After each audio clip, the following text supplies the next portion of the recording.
We've just seen the use of if statements within your array formulas to effectively use a condition to decide which cells to add up in our two arrays. We can take that a little step further using conditional evaluation, but without an if statement. Let's take the working file stock data array summary. It has our stock data in the item sheet, but then a new sheet called array summaries, which is going to allow us to work out the total weight for all items over 500 grams, total stock quantity for items that are below $3, and the total weight of all in-stock items. In order to allow us to carry this out much easier, we're going to use named ranges. We know already that named ranges in Excel 2013 can define a whole column, but our array lists do not like that. So we need to define the range as in cells. So let's do the item prices. So that's effectively column C, but not the whole column, just the data. Although we can expand into some empty cells if we require, so let's go to 300. So formulas, define a name, we'll call it item price, and it's going to refer to C2 to C300, that's fine. We're going to need the weight as well, so let's go to the name manager, new item weight, it's going to refer to F2 colon F300. So we've got the same number of cells in our named ranges so that the arrays match up. And then we also need the quantities.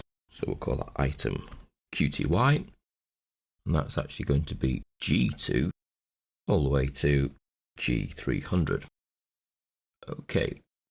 So that gives us our three named ranges that we require in order to complete our array summaries. So the total weight for items over 500 grams. So we do a little sum. The array that we're trying to use here is the item weight. The item weight is going to be multiplied by the stock. So that's item QTY. And that will work out the total weight of all of our stock. And then we'll see where it will fit. Will it fit on the back of one wagon? Do we need to order two?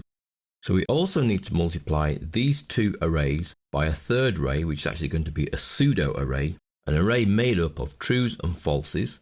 Those trues and falses decided by the criteria that we're going to enter. So I want to multiply by another array. Now this array is going to have a criteria attached to it, so I'm going to put it in its own set of brackets. And the criteria is that the item weight is greater than 500. Close brackets for my item weight, close brackets for my sum function. So you can see here we're going to multiply three lists, the item weight column array, by the item quantity column, by a made up new pseudo column that you can't actually see where the item weight is greater than 500. If it is, that column contains a true. If it isn't, that column contains a false. Therefore, when they multiply across along the correct index line, if it's false, there is no result. If it's true, then the multiplication takes place, item weight times the item quantity. Now don't forget, this is an array formula, so it will only work if we hold Control Shift and then return. And the result is 102,325. Now we can format that so that it shows us decimal places by simply using the comma format option.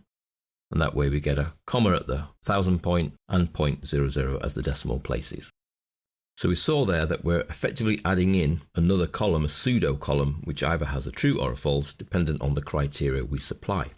So we could do a similar thing for the total stock quantity for items that are below $3. So that's equals sum. And then the columns we are interested in is the stock quantity. So item QTY multiplied by our pseudo column, which is going to be the item price being below 3. So we close the round bracket for our item price criteria, and then for the sum, and then Control Shift Enter to turn into an array formula, and we get NA. Now whenever you get an error message, we have a little pop out that says value not available, help on this error, show calculation steps, ignore the error, or edit in the formula bar. Well, in fact, the problem has not been caused by our formula. That is spot on, really. The problem has been caused by the named ranges, which we created to make life easier for us. Let's go into the name manager, and you can see that item QTY is actually now gone to 302 cells instead of 300. So the arrays do not match up, which is where the problem has been caused. So we come in here to edit the range, and we make that a 300 again. And we'll make that a lot easier on itself if we fix it. So we add in the dollar there to fix the number of rows so that it cannot change it itself, which is what is happening when we're using it in different cells. So we'll tick that so it saves the change. That will be now fixed at 300 rows and cannot extend. And we see that our formula is then quite happy to work. So you have to be a little bit careful when creating and using formulas that what's causing the problem is not our formula, as that is spot on our array formula there. It's the named ranges behind it that were causing an issue.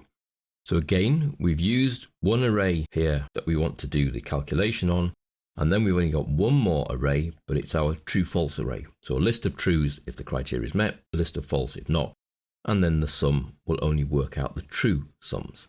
Let's look at one more that uses two criteria, so total weight of in-stock items. Now we'll need to just add another label in here to make it use two criteria, total weight of in-stock items over 300 grams. That way we're needing to check two of our arrays. We start the same, equals sum. We're looking for the item weight to be multiplied by the item quantity to be multiplied by the criteria. Now our criteria are that the item quantity is greater than 0, and so we just multiply by another criteria array, and the item weight is greater than 300. Don't forget that each of your array criteria must be in their own set of brackets. Close the bracket for the sum, and then Control Shift and return. Complete the array formula, and we get quite a large number which we can format into the thousands. So 252,250 grams is the total weight of all in-stock items over 300 grams. Our criteria have been supplied by the two array lists that are effectively just listing trues and falses. There's the first, item weight is greater than 300, and then the second is item quantity greater than 0. Each of these true and false column arrays are then multiplied by the quantity and the weight to get the total weight.